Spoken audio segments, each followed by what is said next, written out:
अस्सलाम वालेकुम, मैं हूं डॉक्टर आमना करामत और आज हम बात करने जा रहे हैं कंधे की किसी भी किस्म के मसले में। अगर पेशेंट गिर गया है और ऐसी कोई चोट आ गई है जिसकी वजह से उसका कंधा हिल नहीं रहा, दर्द है, first stage of frozen shoulder कह लें या रोटेटर कफ की इंजरी कह लें, इसमें हमारे पास मसल है उसका टीयर होने की वजह से, चोट लगने की वजह से, जिसे आम जुबान में ये भी कहा जाता है कि अंदर से पट्ठा जो है या मसल जो है वो फट गया है। तो इस तरह की प्रॉब्लम में पेशेंट अपनी बाजू को हिला नहीं सकता। तो अगर वो हिलाएगा नहीं, उसको बिल्कुल फिक्स एक पोजीशन में रखेगा तो फ्रोजन शोल्डर की तरफ ऑटोमेटिकली चला जाएगा। तो ऐसी सूरत हाल में कौन सी वर्जिश है जो हम करवाते हैं उसको मोबिलाइज रखने के लिए, उसको एक्टिव रखने के लिए, ताकि जिससे हमारे कंधे पे फ्रिक्शन भी नहीं आए और हमारा मसला भी नहीं बढ़े और वो फ्रोजन शोल्डर की तरफ भी ना जाए। तो सबसे पहली चीज जो हम इस तरह के पेशेंट्स में करते हैं, क्योंकि इन पेशेंट्स को नाइट में भी पेन आ रहा है और एंटी ग्रेविटी इन ये मसल्स हर वक्त एक्ट कर रहे हैं, तो हमने सबसे पहले इस चीज को कवर करने के लिए आप कोई भी पिलो लेंगे या बारीक पिलो ले लें, या जिस तरह से मैंने टॉवल रैप किया है तो इस तरह कोई तौलिया ले लीजिए और उसे रैप करके इस तरह आराम से बस कंधे के नीचे प्लेस कर दीजिए।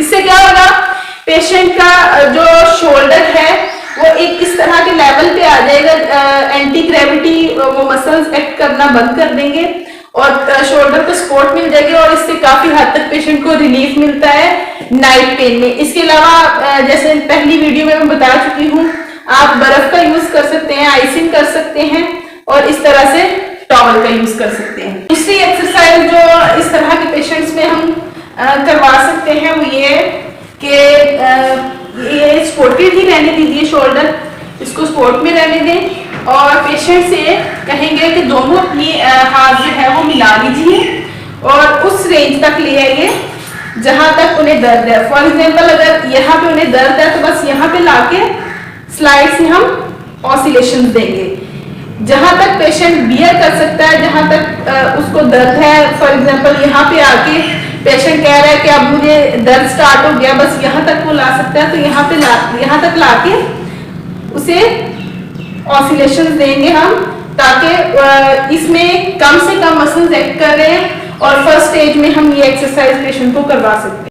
इसके अलावा पेंडुलम एक्सरसाइजेस के ऊपर हम एक अलग से वीडियोस बना चुके हैं, वो पेशेंट को करवा सकते हैं। और थर्ड नंबर पे जो एक्सरसाइजेस हम पेशेंट को करवाएंगे वो ये है कि पेशेंट को अंदर की जानिब और बाहर की जानिब मूव करने में, जो इस तरह कंधे के मरीज होते हैं, शोल्डर ज्वाइंट के पेशेंट्स होते हैं, ये दो एक्सरसाइजेस जो है वो नहीं कर पाते, तो हम आइसोमेट्रिक एक्सरसाइजेस कराएंगे। ये बेसिकली मसल एनर्जी टेक्निक है जो एक वाइड टॉपिक है, इस पे हम फिर कभी डिस्कशन करेंगे। तो पेशेंट से हम ये एक्सटर्नल और इंटरनल जो है हमारी मूवमेंट, इसको हम कंबाइन करेंगे। इस तरह ये देखिए, पेशेंट को मैं कहूंगी कि अपने बाजू को अंदर की तरफ मूव करें, लेकिन मैंने यहाँ पे इसको रोक के रखना है। अंदर की तरफ मूव कीजिए, जोर लगाइए, लेकिन यहाँ पे मैंने इनको बस छोड़ दीजिए, दोबारा छोड़ दीजिए, दोबारा, बस। ये देखिए पेशेंट ने अंदर की तरफ जोर लगाया है, उनका शोल्डर जो है वो सपोर्टेड है, लेकिन मैंने उनको वहां पे रोक के रखा। इसे आइसोमेट्रिक कहते हैं। इससे इन मसल्स की स्ट्रेंथनिंग होगी और ये फर्स्ट स्टेज में हम पेन फ्री रेंज में हम करवा सकते हैं। इन एक्सरसाइज से पेशेंट को दर्द नहीं होगा। दूसरी एक्सरसाइज आइसोमेट्रिक्स में हम बाहर की तरफ मूवमेंट में पेशेंट को कहेंगे बाहर की तरफ जोर लगाइए, ये देखें, छोड़ दें, दोबारा से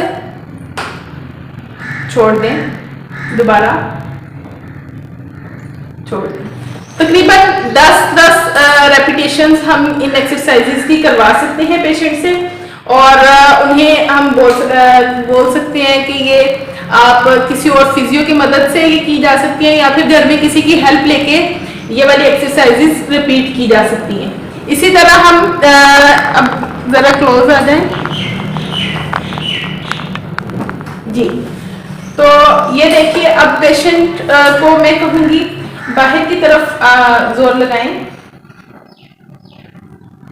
और ये यहाँ पे मैं रोक रही हूँ, दोबारा से छोड़ दें, दोबारा से 5 सेकंड तक हम कहेंगे कि वो जोर लगाएं बाहर की तरफ, जिस तरफ मेरा हाथ है उस तरफ पेशेंट जोर लगा रहा है, और उस को मैं रोक रही हूँ उनकी मूवमेंट को, जिससे हमारे कंधे के जो मसल्स हैं इनकी मूवमेंट हो रही है, पेन फ्री रेंज में हो रही है, और ये फ्रोजन शोल्डर को बिल्कुल भी लीड नहीं करेगा क्योंकि सारे मसल्स हमने एक्टिवेट किए हैं। अब अंदर की तरफ मूव करें, छोड़ दें, दोबारा छोड़ दें, दोबारा छोड़ दें। ये तकरीबन 10-10 रेपिटेशन आप करवा सकते हैं और दिन में 3 सेट इसके लगाए जा सकते हैं। अब आप नीचे की तरफ प्रेस करें, छोड़ दें, दोबारा से छोड़ दें, दोबारा छोड़ दें।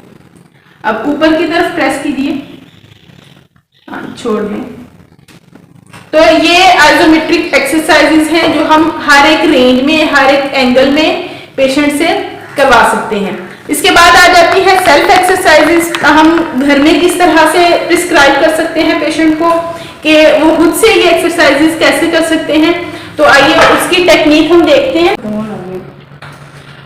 सेल्फ एक्सरसाइजेस की तरफ आ जाते हैं तो सबसे पहली चीज आप देख सकते हैं कि जब भी फ्रोजन शोल्डर का या फिर रोटेटर कफ टियर का पेशेंट लेटेगा तो वो अपने शोल्डर को किसी भी डायरेक्शन में रात को सोते हुए उसका शोल्डर चला जाएगा, कंधा, जिसकी वजह से उसे दर्द आता है। तो घर में करने के लिए हम क्या प्रिस्क्रिप्शन दे सकते हैं कि एक पिलो ले लेंगे और पेशेंट से कहेंगे कि इस तरह से उसको होल्ड करके वो सोएंगे।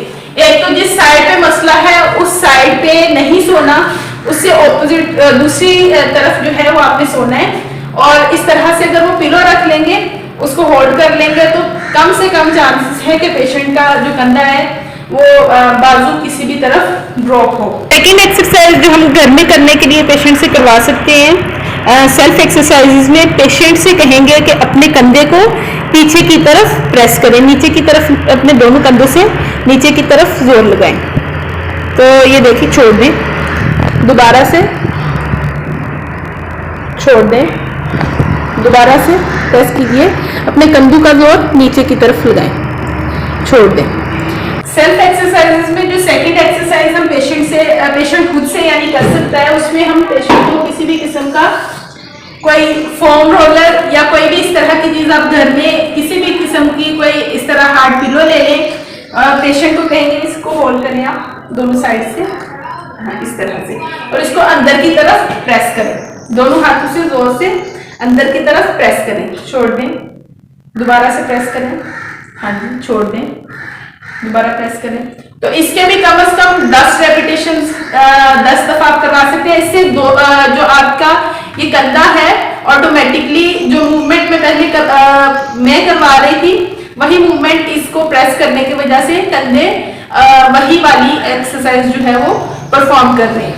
ये वो तमाम एक्सरसाइजेस थी जो हम घर में खुद भी आसानी से कर सकते हैं और किसी की मदद से भी हम पेशेंट्स को करवा सकते हैं। इसके बाद जैसे जैसे हीलिंग होती जाएगी, जख्म बढ़ता जाएगा, दर्द कम होता जाएगा कंधे का, तो कौन कौन सी एक्सरसाइजेज है एडवांस लेवल की जो हम शोल्डर के किसी भी किस्म के पेशेंट्स में करवा सकते हैं, तो वो इंशाल्लाह नेक्स्ट वीडियो में हम उसको कवर करेंगे। अब तक के लिए इतना ही। मजीद जानेंगे हम फ्रोजन शोल्डर की सीरीज में। चैनल को सब्सक्राइब कर दीजिए, लाइक कर दीजिए, अगर आपको वीडियो पसंद आया है तो अपने दोस्तों के साथ शेयर कीजिए। ऐसे तमाम लोग जिनको किसी स्पोर्ट्स इंजरी में कंधे का मसला हो गया है या किसी एक्सीडेंट में या वैसे उम्र के साथ साथ हमारे पास फ्रोजन शोल्डर डेवलप हो जाता है, उन लोग के साथ ये शेयर कीजिए ताकि ये सबके लिए हेल्पफुल हो सके और ज़्यादा से ज़्यादा लोग इससे फ़ायदा ले सकें।